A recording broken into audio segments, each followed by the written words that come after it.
the version of yourself you keep almost becoming.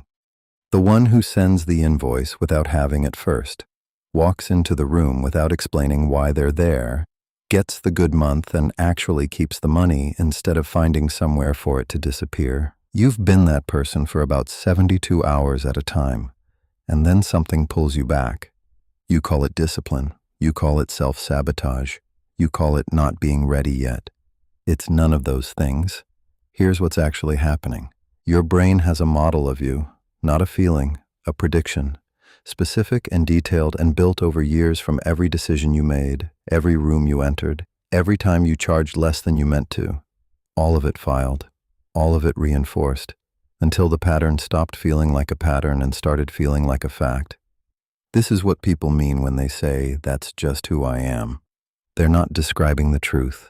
They're describing a prediction that got repeated so many times it became invisible. And your brain doesn't just use that model to describe you. It uses it to run you. Every action gets checked before it happens. Is this consistent with who I am?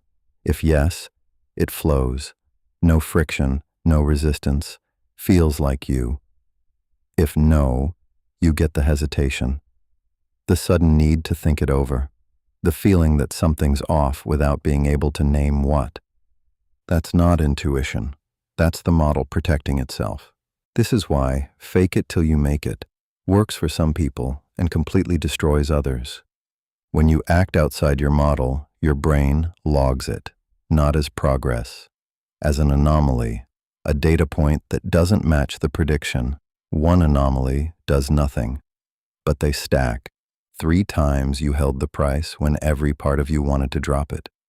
5 times you walked into the room and just stood there instead of immediately making yourself smaller. 7 times you let the silence sit after you said the number instead of filling it with a discount. Each one files. And once the anomalies reach a threshold, your brain starts updating the model. Not because you believed harder. Not because your mindset shifted. Because the behavioral evidence got too heavy for the old prediction to hold. Your brain updates on data, and you're the only one generating it. But here's where people wreck it. There's a window. Act too far outside your model, and your nervous system doesn't read it as new data. It reads it as a threat, and instead of updating, it locks down. The anxiety spikes. You freeze. You perform confidence so hard you end up more rattled than before you started. That gets filed too, not as growth, as evidence that this level isn't safe. The ceiling tightens. The advice isn't wrong. The gap was too big.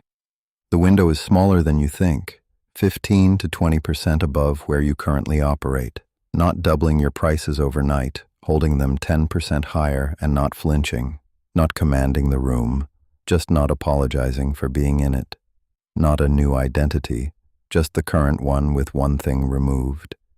The part that shrinks before anyone asks you to. Small enough that your nervous system can file it without panicking. Consistent enough that the files accumulate. And at first, it feels fake. Of course it does. The model hasn't moved yet. You're acting outside the prediction, and your brain is flagging the gap. That discomfort isn't a sign it's not working. That's exactly what the update feels like from the inside. By the 30th time, the discomfort is gone. Not because you got better at performing, because the model moved and the behavior isn't outside it anymore. It just feels like you, and you won't be able to point to when that happened. That's the make it, not a moment. The absence of friction where the friction used to live. So here's the thing. Every time you waited to feel ready, you were waiting for an update that only comes from doing the thing you were waiting to feel ready for. The loop never closes that way, because the feeling is the result, not the requirement. You don't feel like the person and then act like them. You act like them at 70%, imperfectly, before it feels true, and the feeling arrives later, quietly, as a consequence. You're not someone who isn't ready. You're someone whose model hasn't caught up to what you're already capable of. And the only thing that moves it is the evidence you generate by acting before it feels like you. Not perfectly, not all at once, just 15% further than comfortable. One more time than you did yesterday. The model has no choice but to follow.